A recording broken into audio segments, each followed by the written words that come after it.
Hello students, in this video we are going to discuss about stock and debtors method, other two methods and foreign branches. In the previous method only one account has to be prepared, that was branch account in the branch account method, but in stock and debtors method the following accounts are to be prepared, that is branch stock account, branch debtors account, branch expenses account, branch adjustment and P&L account, branch petty expenses account. The reserves which we had created, the reserve means stock reserve, opening stock and closing stock पे जो reserve create किए थे और जो loading cancel की थी हम लोगों ने गुड्स सेंड टू ब्रांच में, वो सारी इस मेथड के अंदर ब्रांच एडजस्टमेंट अकाउंट के थ्रू की जाएगी. अब हम एक एक अकाउंट डिटेल में देखेंगे. ओके सबसे पहले इसके अंदर ब्रांच स्टॉक अकाउंट बनेगा.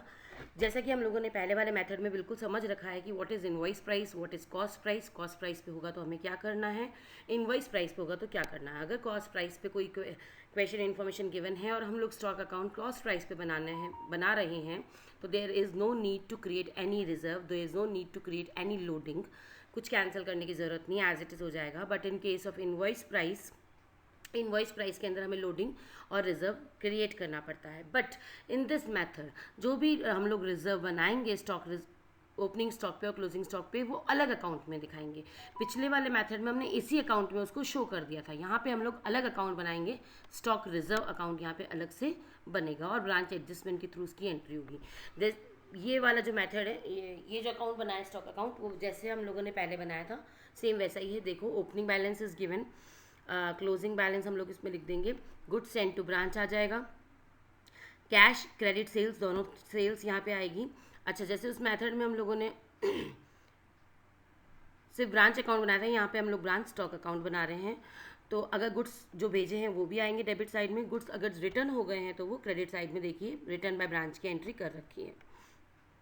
यहाँ पे अगर कुछ सरप्लस है और अगर कुछ नॉर्मल लॉस हो रखा है तो वो ब्रांच एडजस्टमेंट के थ्रू होगी. डेबिट साइड में you can see if there is any surplus तो उसको टू ब्रांच एडजस्टमेंट अकाउंट लिखा है. If there is any normal loss और एबनॉर्मल लॉस तो उसको हमने branch adjustment account by branch P&L account से शो किया गया है. ठीक है, abnormal loss by branch adjustment account से होगा. शॉर्टेज ऑफ गुड्स यहाँ पे बैलेंसिंग फिगर कैलकुलेट किया जाएगा. ओके इस अकाउंट के कुछ नोट्स हैं जो आगे वाली में स्लाइड में आप लोग देख सकते हैं. ये notes to branch stock account है. If out of the above mention items, जो भी हमने देखा कि अगर कोई भी आइटम सरप्लस या शॉर्टेज कुछ भी मिसिंग है तो वो इस अकाउंट से बैलेंसिंग फिगर कैलकुलेट हो जाएगा. वही चीज़ दे रखी है इसके अंदर.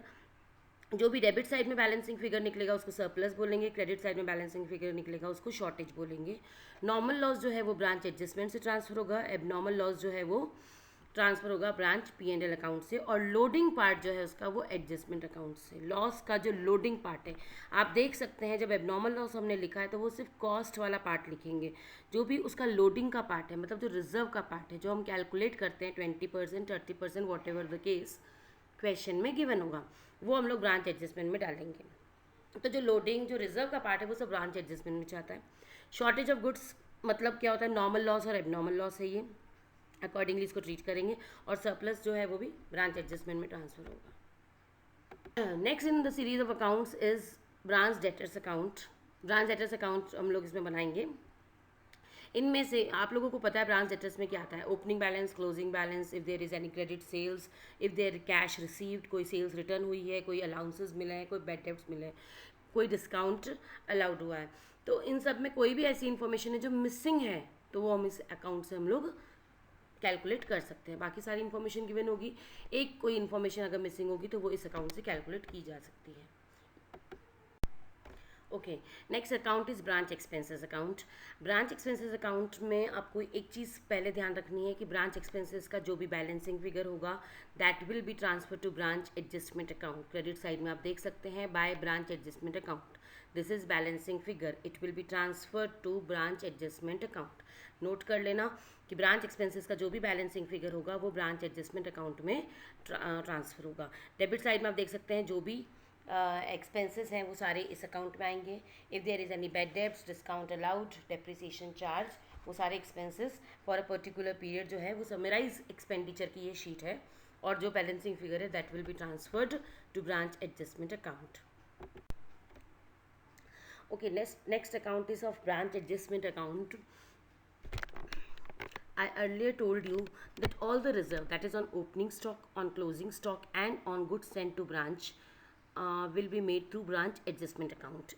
In the previous method we had made these adjustments, these reserves in the same account, that is a branch account, because only one account was prepared in the previous method.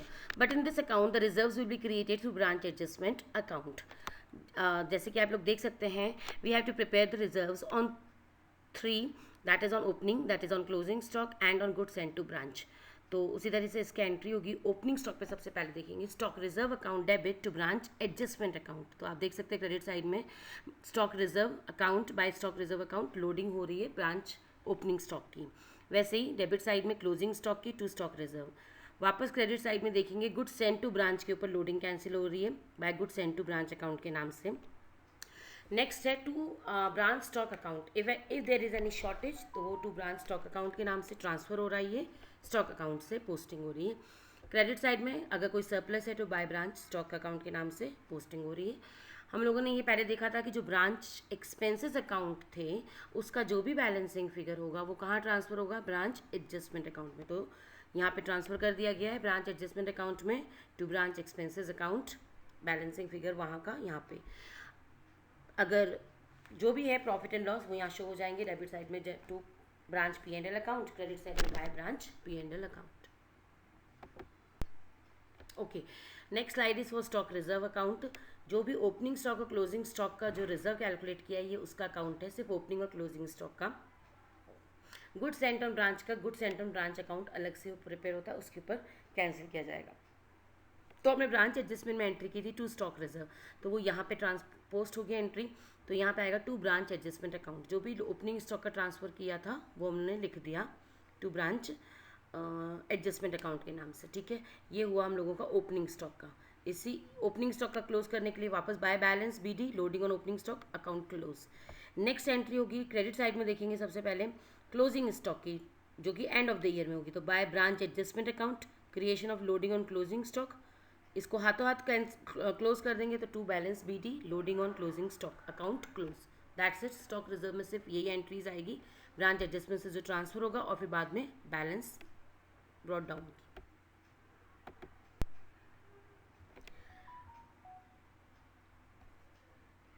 Two more accounts are prepared in the last method, that is stock and debtors method, petty cash account and goods sent to branch account. All the entries related to goods sent to branch account are posted in that account, and related to expenses and petty cash are posted in petty cash account. The format I will send you in PDF form also, all the format of the accounts and with the solution of questions of branch accounting. Next method is wholesale and retail profit method. Under this method, there is a distinction made between profit earned due to retailing and wholesaling.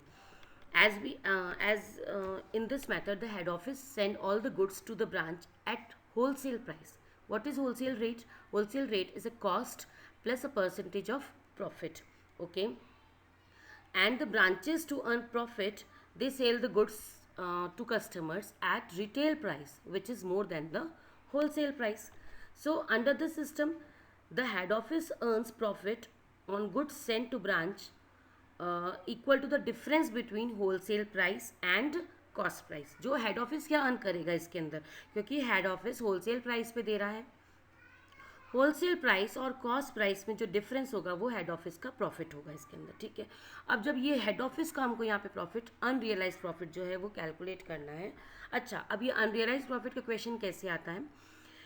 If all the goods which are supplied by head office are sold, जो भी head office ने branch को goods भेजे हैं wholesale price पे, वो सबके सब अगर बिक गए हैं, सारे के सारे सेल आउट हो चुके हैं, तो कोई प्रॉब्लम ही नहीं है, क्योंकि कोई गुड्स ही नहीं होगा तो कोई अनरियलाइज प्रॉफिट ही नहीं होगा. लेकिन in case some goods remain unsold, जो हेड ऑफिस से आए हैं होलसेल प्राइस पे, उसमें से कुछ गुड्स अनसोल्ड रह जाते हैं at the end of the year at the branch, it is shown in the branch record eight wholesale price. अब जो गुड्स वहाँ से होलसेल प्राइस में आए हैं उसमें से अगर कुछ रह गया है तो वो भी ब्रांच के अंदर होलसेल प्राइस के अंदर ही दिखाया जाएगा.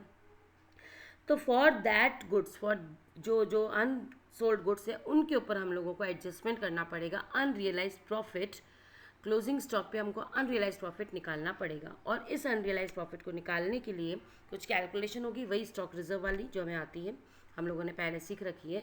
लेकिन उसकी एंट्री क्या की जाएगी, P&L account debit to stock reserve account.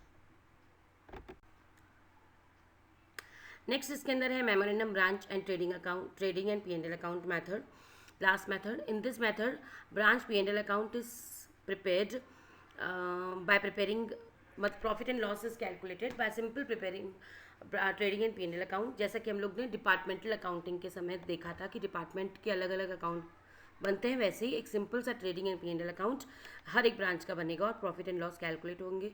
जो भी सारे एक्सपेंसेस और इनकम होगी वो डेबिट, एक्सपेंसेस डेबिट होंगे और इनकम क्रेडिट की जाएगी। सेम आंसर्स आएंगे इसके अंदर, जो भी P&L अकाउंट, जो भी प्रॉफिट या लॉस आएगा, वो जो आगे के दो मेथड्स किए हम लोगों ने, ब्रांच मेथड और stock and debtors method, same आएंगे। सो चारों मेथड्स ब्रांच अकाउंटिंग के हम लोगों ने डिस्कस कर लिए हैं। Next are foreign branches. What is foreign branch?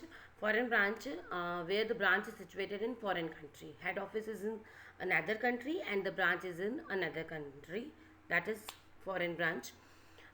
Accounting of foreign branch is similar to independent branches.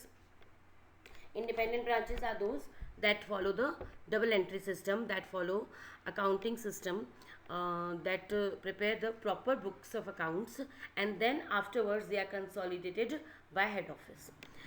Okay, now here the problem arises कि जो फॉरेन ब्रांचेस होंगी, वो जो फॉरेन के अकाउंट, जो अपने अकाउंट्स बनाएंगी, वो अपनी लोकल लैंग्वेज के अंदर बनाएगी, लोकल करेंसी के अंदर बनाएगी, सॉरी, तो लोकल करेंसी में बनाएगी। और जो हेड ऑफिस होगा वो जब कंसोलिडेट करेगा अकाउंट्स को, उन ब्रांच के और ब्रांच के सारे ब्रांच के अकाउंट्स को जब वो कंसोलिडेट करेगा तो वो अपनी करेंसी में कंसोलिडेट करेगा। तो यहाँ पे जो मेन प्रॉब्लम होगी इनकॉर्पोरेशन की होती है। जब भी हेड ऑफिस के और ब्रांच के accounts at the end of the year incorporate होंगे तो कौन सी करेंसी में होंगे, दूसरी करेंसी है तो उसको कैसे कन्वर्ट किया जाएगा, तो यहाँ पे मेन प्रॉब्लम आती है कन्वर्जन की। तो हमारे पास क्वेश्चन के अंदर ट्रायल बैलेंस गिवन होता है, हम लोगों को सिर्फ उसको कन्वर्ट करना है हेड ऑफिस की करेंसी के अंदर। अब किस तरीके से कन्वर्ट करना है, कौन सी एक्सचेंज रेट गिवन, कौन सी एक्सचेंज रेट यूज़ करनी कन्वर्ट करने के लिए, वो हम लोग आगे देखेंगे। Okay okay, now there are certain rules for conversion of the branch, foreign branch into head office currency. ठीक है, क्या रूल है? सबसे पहले हम ओपनिंग स्टॉक की बात करते हैं। तो अच्छा, क्वेश्चन में गिवन होगा opening rate of exchange, average rate of exchange and closing rate of exchange, ये सारी चीज़ें गिवन होगी। ये कुछ रूल्स है जो हम लोगों को पढ़ने पड़ेंगे, और उसके बाद कन्वर्जन करने के बाद सिंपल वो ब्रांच का क्वेश्चन हो जाएगा। जैसे ओपनिंग स्टॉक है तो वो ओपनिंग रेट पे होगा ऑब्वियसली। डेप्रिसिएशन है तो वो कौन सी रेट पे कन्वर्ट होगा, conversion at the rate at which respective fix assets are converted. अब रेस्पेक्टिव फिक्स एसेट कौन सी रेट पे कन्वर्ट किया होगा हमने, तो जब हमने वो फिक्स एसेट परचेज किया उस वक्त क्या रेट प्रिवेल कर रही थी, है ना, converted eight the rate prevailing on the day when it was purchase. जिस दिन हमने फिक्स्ड एसेट परचेज किया था उस दिन क्या रेट प्रिवेल कर रही होगी, क्वेश्चन में वो रेट गिवन होगी, या और भी कोई अदर इन्फॉर्मेशन गिवन होगी, हम उस हिसाब से कन्वर्ट कर देंगे। करंट एसेट से करंट लाइबिलिटीज होगी, वो क्लोजिंग रेट पे कन्वर्ट की जाएगी। और भी कोई रेवेन्यू आइटम है इनके अलावा तो वो सब एवरेज रेट ऑफ एक्सचेंज पे कन्वर्ट किए जाएंगे। Average rate of exchange will be given in the question. Okay, after conversion of trial balance, जो भी हमने डेबिट और क्रेडिट कॉलम का कन्वर्जन करना था वो करने के बाद the difference is put on the shorter side. जो भी साइड की बैलेंस कम, जिस साइड की टोटल कम आ रही होगी वहाँ पे हम लोगों का उसका डिफरेंस, बैलेंसिंग फिगर जिसको हम लोग कहते हैं, किस नाम से दिखाएंगे, डिफरेंस इन एक्सचेंज के नाम से। और ये जो डिफरेंस इन एक्सचेंज है एट द एंड जो हम लोग ब्रांच अकाउंट का P&L अकाउंट प्रिपेयर करेंगे वहाँ पे जाएगा। The difference in exchange is transfer to debit और credit of the branch P&L account. Okay okay, thank you. That's all from the branch accounting, and the format and the questions, solution to the questions I will be providing you in PDF form in Google Drive. Go through it, solve the questions, practice the questions, and if you have any doubt then you are free to ask me on WhatsApp or call me. Thank you.